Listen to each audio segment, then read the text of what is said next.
I've done all of Brighton.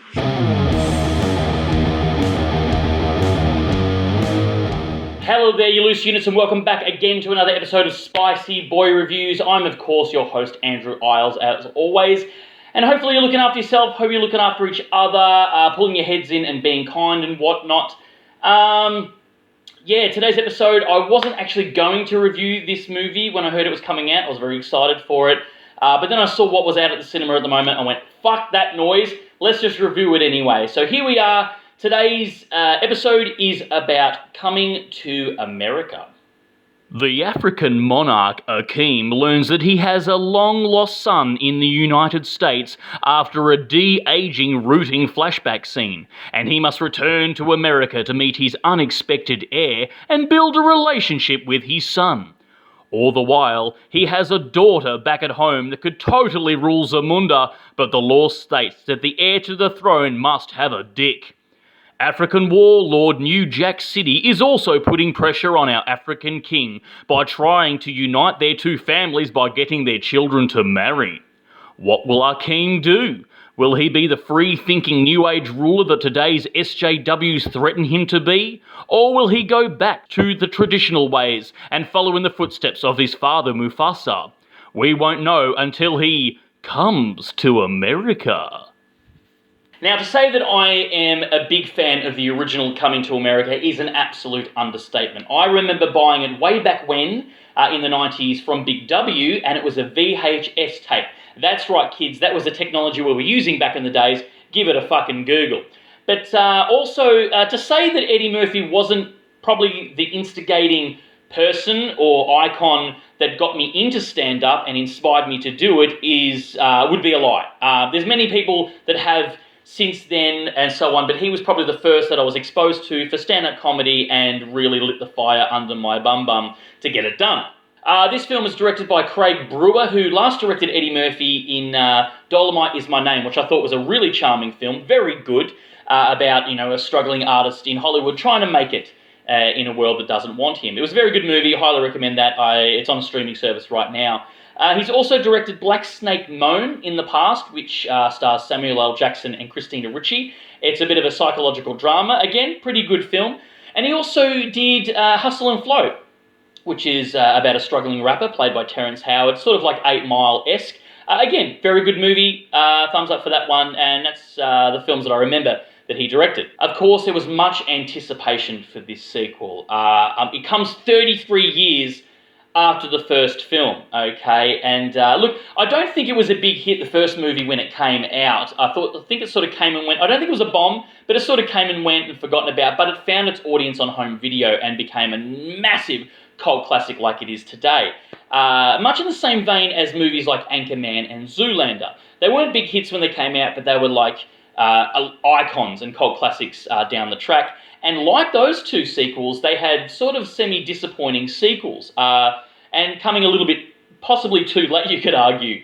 Anchorman 2 coming, 9 years after the original, and Zoolander coming a massive 15 years after the first one of that. But this one takes the record with 33 years later. And how does it measure up? Well, that's what we're here to fucking find out. Now, as soon as the movie starts, we're thrust into as many references to the first film as we can poke a stick at, and I knew that was going to happen. They're fucking, boom, remember the original? Remember the original? Yes, we do, that's why we're here. But it's not so bad, that's okay, but it didn't let up. The references were strong and heavy and fast, and they just kept coming throughout the whole film. They became a little tiresome. I think I chuckled at maybe 2 or 3, but recycled jokes, it's okay, but we can do a little bit better than that 33 years after the fact. It is, however, really good to see all the original cast come back. It's amazing. I love when a sequel does that, especially 33 years later. Like, what's everyone been up to? Everyone's alive and kicking, to say the least. They're all in the film, and it's really good. I really appreciate when a sequel does that. They get all the original actors back, and it was really good to see some friendly old faces back on the screen. And of course, there's a new cast member. There's a couple of new cast members, but the one that takes the cake for me is good old Wesley Snipes. That's right, that guy oozes fucking charisma. It's so good to see him back on screen and doing comedy too. I know he had his action stuff in the late 80s and all through the 90s, but give this man more comedy. He's so fucking funny. Please, Wesley Snipes, do more comedy. Now, there's a lot of flashbacks to the original, or scenes, cut scenes to the original Coming to America, of course, and they didn't feel super out of place. It was okay. I knew it was going to happen anyway. But they did do some de-aging technology in this movie for some scenes that obviously weren't filmed in the original. And all in all, it wasn't so bad. Probably there's only two major scenes that we do some de-aging on Arsenio Hall and Eddie Murphy, and it's pretty darkly lit, you know, in the nightclub and in a dark apartment, so it wasn't so bad. There was a couple of frames there where it kind of loosely started going into Uncanny Valley territory, but it didn't bother me so much. I'm like, it's okay. I mean, what else are you going to do? As long as you stand back and watch those scenes, it won't be an issue. It won't be no Superman moustache incident. Now, even though the original wrapped up nicely, it was a nice little bubble, good finish and happy ending, there has to be conflict for the sequel, of course, otherwise why would this film exist, besides a nostalgia cash grab? Eddie Murphy, Akeem, his character Akeem, finds out conveniently that he has a son that he didn't know about back in New York. And Eddie Murphy needs to find this son to rule, or be the next heir to the throne of Zamunda. And that is in order to unite his people and Warlord, played by Wesley Snipes, because they want to, well, Wesley Snipes' character want to marry their children. And he says, no, you're not marrying my daughter with your son, but your daughter can marry my illegitimate other son, because I don't know who the fuck he is. So he has to go to America and find this son that he had no idea even existed until now. Even though it's interesting, he has a daughter who is more than capable of ruling Zamunda, but the law states that the heir to the throne has to be a man, and Eddie Murphy hasn't had any sons, and then conveniently, poof, he's got a son he didn't know about. How convenient. Now, if the original film had strong Cinderella vibes under the surface, this one definitely has a lot of Aladdin vibes. You know, you got a headstrong princess who's more than capable of ruling their nation and has been training their whole life for this, but because of laws and whatnot written by a fucking king way back when, it has to be a guy sitting on the throne. So they thrust a guy who they want to take over for the throne and has no idea what he's doing, so he's sort of playing make-believe, playing Prince dress-up, if you will. Yeah, I got strong Aladdin vibes there, and the film Aladdin even being referenced in one scene. As I said before, a lot of the humour is referencing the previous film, of course, but there was also the other humour in between that was referencing other films, and also goes a little bit meta with certain things. It references that everything in the cinema nowadays is either a Marvel film or a remake, or as they reference, a sequel to a film that's 30 years old. I see what you're doing there, movie. I see. As for returning characters, my absolute favourite, and I love seeing these guys, is the barbershop dudes, the trio, played by Eddie Murphy, Arsenio Hall, and Clint Smith in old man makeup. And I swear to God, I love these guys. I would love to see a whole movie based on these barbershop characters. And who knows? We fucking very well may get a spin-off. If we've got movies like Nutty Professor and Norbit, we're very likely to get a barbershop spin-off movie with these three characters. But anyway, it was a joy to see them on screen. Everything that comes out of their mouth is pure fucking comedy gold. I loved them. Also, Randy Watson, of course, pops up when you didn't think he was coming back, even though he's in the trailer. He pops up again and is a funny little cameo. Coming to America 1, obviously that movie gave Eddie a taste for playing multiple characters. You know, Randy Watson, the barbershop guys, God, I can't remember, a bunch of other characters in the film, as well as Arsenio Hall, and I suppose it gave him a taste to do that. Hence, we got the Nutty Professor films and Norbit, but Norbit, the less said about, the better. Unfortunately, the film did look rather cheap. I mean, even though they got everyone in this movie, every fucking actor I could possibly think of. They had Morgan Freeman, Leslie Jones, Tracy Morgan, Trevor Noah, Gladys Knight, John Legend. They even fucking got Salt and Pepper, which is really good. So the budget would have been substantial. But yeah, it just looked a little bit cheap. It didn't look as cinematic as the original movie.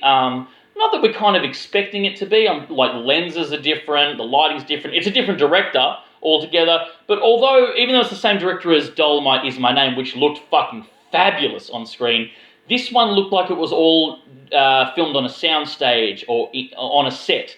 It looked a little bit fake here and there, and I don't know, but maybe that's because it might have been filmed just on the cusp of COVID or during COVID and the lockdown. I'm not sure. I didn't research it because who's got fucking time for that noise? But yeah, it just looked a little bit cheap, and if you play the first movie and the second movie back to back, it might not look as good. Definitely not as funny, but yeah, it looked a little cheap. Was it funny, the movie? Not really. I got pretty fucking bored 2/3 of the way in. I didn't really like, the conflict didn't speak to me. I mean, it felt desperate, but that could be okay in a comedy as long as the humour lands, and it really didn't. It was a bit sad to say. 33 years later, I mean, you had all this fucking time to come up with something. I mean, the story didn't bother me. The dictator, the side story with the princess wanting to be the ruler, and a long-lost son, whatever, that's fine. In a wacky comedy, that's okay. But my God, none of the humour really worked, and there was just way too many references, which references are fine, but that's all it fucking was. I didn't really enjoy the film. I got, as I said, rather bored. Is it as bad as like a movie like Grown Ups? Fuck no. Fucking burn that piece of shit and the sequel to the ground. But it's not as good as Eddie Murphy's other films. Even some of his lesser ones. Like, I'm not a huge fan of Boomerang or Vampire in Brooklyn. Some people consider that horrendous pieces of shit. I don't. But it's not even really as good as those movies. So it was a bit of a letdown. I know it's a tall order, 33 years down the track, but you've had all that time, and fuck, it just felt really bland and safe. And I know it's meant to be for a broad audience, and I don't know what it was rated, maybe PG or something. And like Eddie Murphy's got kids now, so he's softened up a little bit, but fuck, it wasn't funny, which is a bit sad. This film obviously won't be as memorable as the sequel, but hey, like, pick your battles. It's good to see Eddie Murphy back on screen. It really is. As I said, the guy inspired me to get into stand-up comedy. Again, there's been many others since, but he was the main one. He's always been raw and funny. Look, the guy oozes charisma, even when he was on screen. Although the movie wasn't super funny, he's great. I love seeing Eddie Murphy. And look, hey, if this is the first step into getting more Eddie Murphy films, fucking sign me up. I've even heard that he's potentially coming back to stand-up. I know that's been a rumour for like fucking 20-odd years. But I think he's actually confirmed it, if I heard correctly. So that's good. More comedy from Eddie. I just hope that it's funnier than this movie. Yeah, look, if you're a fan of the original film, you're gonna fucking watch this regardless. You might like it, you might not. I wasn't a super fan of it, and I probably won't watch it again for maybe another year and a half. I don't know. But, yeah, the original is fucking... It's a gold standard. It's really good. Yeah, that's it. Anyway, guys, it's a quick little review today. We're not here to fuck spiders or piss Sparta around. I thought I'd do a little quick review of Coming to America. That's it. Write down below what your favourite Eddie Murphy film is. There's a plethora of them, some better than others. You might like one that other people think is a piece of shit. That's okay. If that's what you like, that's what you fucking like. But write down below what your favourite Eddie Murphy movie is. Give this episode a like, please. Give it subscribe if you could, because, yeah, this channel only goes as far as your support. So thank you so much who have already. Please, new subscribers, sign up, give it a like, and as always, kids, stay spooky.